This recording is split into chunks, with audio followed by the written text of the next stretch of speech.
السلام علیکم ورحمۃ اللہ وبرکاتہ۔ ہمارا آج کا ٹاپک ہے اللحن۔ چلے ہم دیکھتے ہیں لحن کسے کہتے ہیں، لحن کا مطلب کیا ہے۔ لحن کا مطلب تلاوت کے دوران غلطی کرنا اور صحیح تلاوت سے انحراف کرنا، جن سے معنی بدل جاتے ہیں حروف کے، لحن جلی کہلاتا ہے۔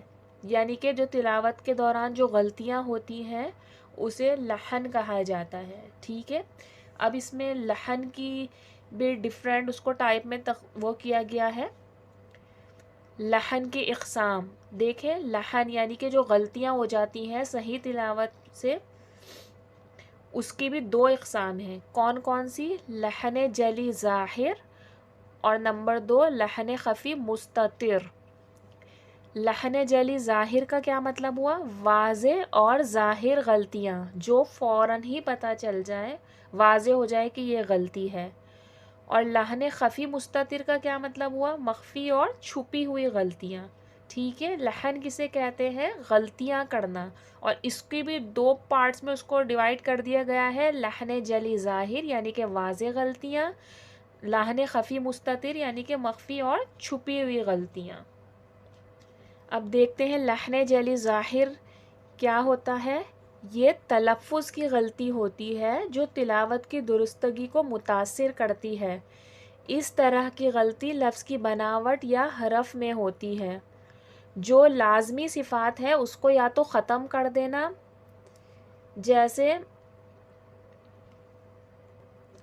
جیسے مدود، یا جو صفات نہ ہو وہ اپنی طرف سے ڈال دینا۔ مثال کے طور پر دیکھیں، لحن جلی ظاہر جو واضح اور ظاہر غلطیاں ہیں کیسا ہے۔ یہاں پر دیکھیں اگزامپل محیطن۔ اب دیکھیں مثال کے طور پر یہاں پر ہے محیطم۔ محیطم میں تو کو ہے نا تا کی طرح پڑھ دینا یا دال کی طرح پڑھنا، یعنی کہ محیطن فلیٹ پڑھنا، موٹا نہیں کرنا، یا تو محیدن یعنی کہ ایک لفظ کو دوسرے لفظ کے ساتھ بدل دینا، یہ بھی لحن جلی کہلاتا ہے۔ اب آگے دیکھیں، انعمت میں حرف عین کو غلطی سے حمزہ کی طرح پڑھنا، یعنی کہ عین کی صفات یا مخرج واضح نہ کرنا، انمتا انمتا کہہ دینا، جبکہ یہ ہے انعمتا، ٹھیک ہے۔ یہ دیکھیں اتنی مائنر غلطی بھی لحن جلی پہ آ جاتا ہے۔ ظاہر غلطی جو تلفظ کو بھی خراب کر دیتی ہے اور تلاوت کے حسن کو بھی خراب کر دیتی ہے۔ واضح اور ظاہر غلطی لفظ کو بدلنے سے بھی ہو سکتی ہے، جیسے زبر کو زیر یا مدود کی مقدار کو کم کر دینا، بالکل ہی نہیں مد کو کھینچا، حرکات کی طرح پڑھ دیا، یا تو بہت ہی لمبا کھینچ دیا۔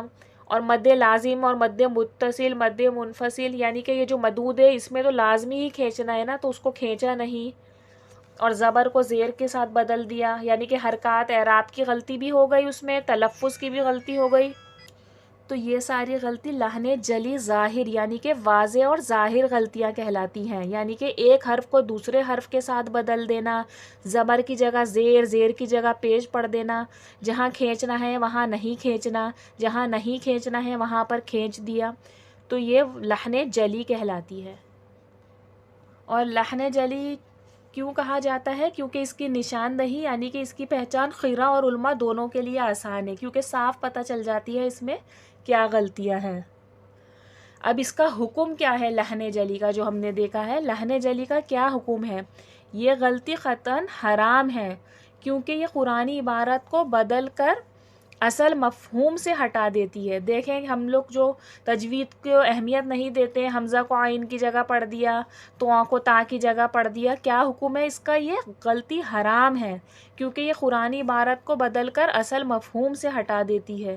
جو اس سے ناواقف ہے اس کو چاہیے کہ اس کا علم حاصل کرے، یعنی کہ تجوید کا اور قرآن صحیح طریقے سے پڑھنے کا علم حاصل کرے، ورنہ خدا نخواستہ ہم بھی گناہوں گاروں میں شامل نہ ہو جائیں۔